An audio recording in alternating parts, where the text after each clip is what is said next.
While the Fujifilm world is still focused on X106 release, by the way, I'll drop a link in the description to my video sharing my first impressions on that. Prior to that release, I've been working on a review for a particular lens. And guess what? I think it's perfect timing to discuss it now. If you're a fan of Fuji X100 cameras because of their compact size, but like me still wish you could swap lenses, then this lens is the closest thing in terms of compactability. It's not exactly the same, but if you're aiming for the most compact Fujifilm camera setup possible, then this lens is a must-have for you. If you'll have any thoughts while watching this video, feel free to share them in the comments below. I always try to do my best to respond to all of them. Now let's dive into the review.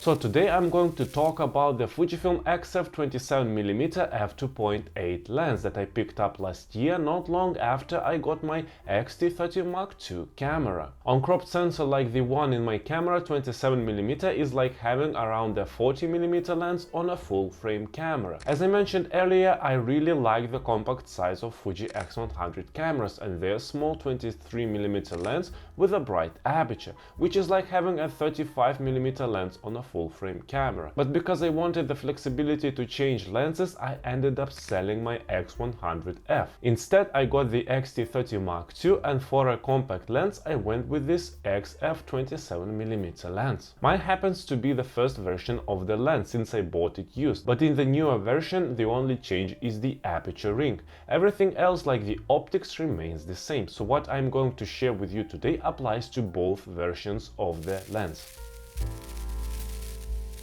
Let's talk about the size of the lens, which is the most important thing about it. It's very small, only 23mm long and weighs just 78 grams. Now, with all the buzz around the Fujifilm X106, I think it's a good idea to compare these two lenses right off the bat. If you look at the XF27mm lens and the 23mm lens on the X106, you'll notice that the XF27mm lens has a bit smaller or narrower glass. That's because the XF27mm lens is f2.8, while the one on the X106 is f2. There's a difference there, and to understand why one can have f2 inside while the other can't, we need to take a peek inside the X106 camera. What we see on X100 cameras isn't the actual lens, it's just the tip of the iceberg. The real lens goes deeper inside the camera body, and since this lens isn't interchangeable, Fujifilm could fit a bigger lens further into the body. With other Fujifilm cameras, we don't have this option because all lenses need to attach to the camera body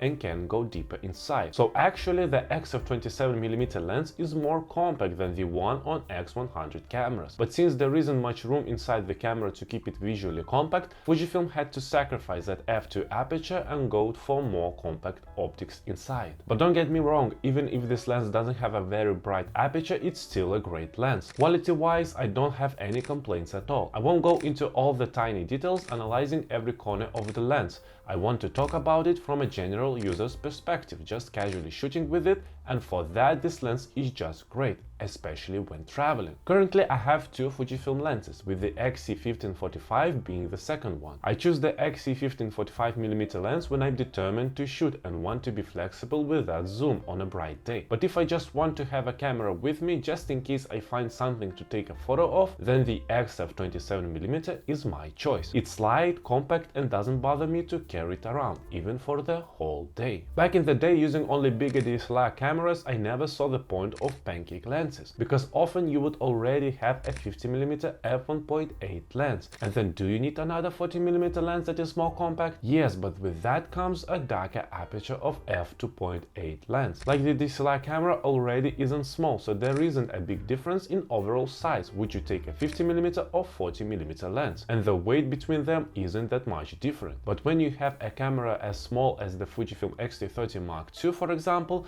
then the size really matters, because now you are actually able to make a very lightweight and compact camera setup for traveling or casual shooting while walking around. And here there will be a bigger difference in weight between lenses and overall feel, because with compact bodies, bigger lenses will make the setup more front heavy. As with this 27mm lens, it is the perfect setup to hold it even with one hand. I have the older version without the aperture ring, and actually I prefer it that way. You see, it might be nice to be able to change the aperture with the lens ring. It adds that retro vibe to the process. But I am the kind of person that needs to get used to doing things in a certain way.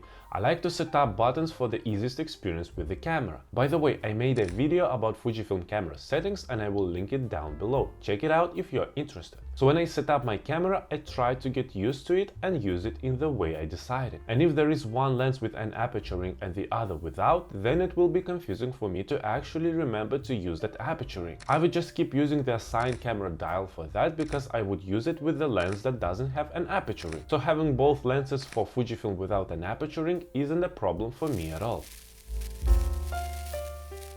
Now I want to talk a little bit more about the focal length of this lens. Speaking in full frame terms, most people, let's say for street photography, would choose a 35mm focal length because it represents a similar field of view as our eyes. But for me, 35mm is a bit too wide, so being 27mm on crop, around as 40mm on full frame, this lens is perfect for me. Because it is not too wide or too tight, for me it's a great balance. If I want a bit wide shot, I just can take a step back. If I want to have a little closer shot, then I can take a step further. The aperture of f2.8 is also enough for me, as it still has some separation from the background. Not as strong as with faster lenses, but keeping in mind the size of the lens, I don't mind a bit darker aperture, especially when those Fujifilm cameras handle high ISOs so well. And if there is a bit too much noise, you can always say it is an artistic choice of your film simulations. I've started seeing pancake lenses in a whole new way with today's compact cameras. It's amazing how you can now get a small camera setup that takes great pictures. Before, if someone asked me what lens to get first, I'd say a 50mm f1.8 lens. But now if someone's getting a Fujifilm X-T30 or X-E4 for example and asks for advice,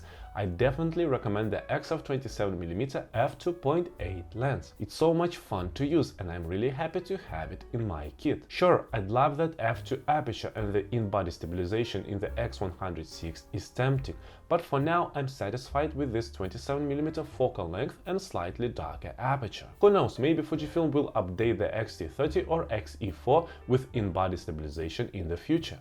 Now, what do you think about this lens? Do you have it or are you thinking of getting it soon?